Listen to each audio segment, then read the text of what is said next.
Assalamualaikum Milanisti, bagaimana kabarnya? Semoga baik-baik aja ya. Kunjungi website kita di maksimalmilan.blogspot.com. Jangan lupa subscribe dan nyalakan lonceng notifikasi untuk terus mendapatkan berita terbaru seputar AC Milan, khusus Milanisti. AC Milan gagal raih poin pada laga krusial melawan Bolonya dini hari tadi. Hasil ini membuat posisi mereka menjadi semakin sulit untuk menembus zona Liga Champions. Babak pertama dimulai. Bolonya tampil sangat dominan sejak awal laga yang membuat para pemain Milan kesulitan mengembangkan permainan. Milan hanya mampu menjalankan skema serangan balik karena selain Bolonya tampil baik, para pemain Milan juga sering kehilangan bola. Meskipun ditekan sepanjang laga, Milan justru mampu membuka skor lebih dulu melalui aksi Rafael Leao yang mampu mengecoh penjaga gawang dan melepaskan tendangan keras ke arah gawang yang kosong. Skor 1-0 untuk keunggulan Rossoneri bertahan hingga turun minum. Babak kedua dimulai. Baru 3 menit laga berjalan, tuan rumah mampu menyamakan kedudukan melalui Santiago Castro yang menerima umpan dari Giovanni Fabian. Gol tersebut cukup kontroversial karena Fabian terlihat melakukan handsball terlebih dahulu. Bolonya mampu comeback setelah Dandoye yang berdiri di posisi yang tepat mampu memaksimalkan umpan silang dari Nicolo Cambiaghi. Skor 2-1 untuk keunggulan tuan rumah bertahan hingga peluit panjang. Dengan hasil ini, jalan Milan menuju 4 besar kian sulit dan posisi Sergio Conceição juga di ujung tanduk. AC Milan dikalahkan Bolonya dini hari tadi, tetapi ada kontroversi pada gol pertama yang dicetak oleh tuan rumah. Dilansir dari Sempre Milan yang mengutip Milan News, ada protes keras dari para pemain Milan ketika tuan rumah mampu menyamakan kedudukan melalui gol dari Santiago Castro pada awal babak kedua. Hal itu terjadi karena Fabian terlihat melakukan handsball terlebih dahulu sebelum mengirim umpan kepada Castro. Namun setelah pengecekan VAR, gol itu malah tetap disahkan. Sejak musim 2021-2022, muncul aturan yang menyebutkan bahwa sentuhan tangan yang tidak sengaja dan mengarahkan bola ke rekan satu tim untuk membuat peluang atau mencetak gol, maka gol tersebut tetap sah. Namun jika Fabian sendiri yang mencetak gol, maka gol tersebut pasti akan dianulir. Bagaimana menurut kalian Milanisti? Jika ada pendapat lain atau penjelasan yang lebih mendetail, bisa komen di bawah ya.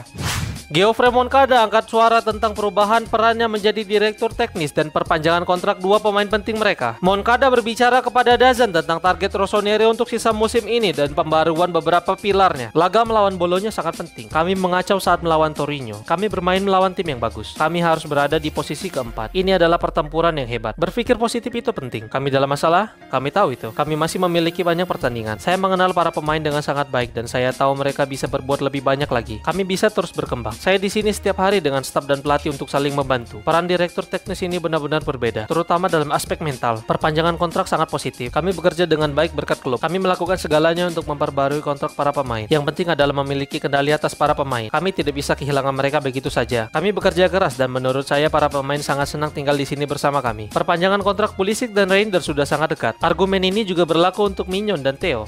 Mereka itu penting, ungkapnya.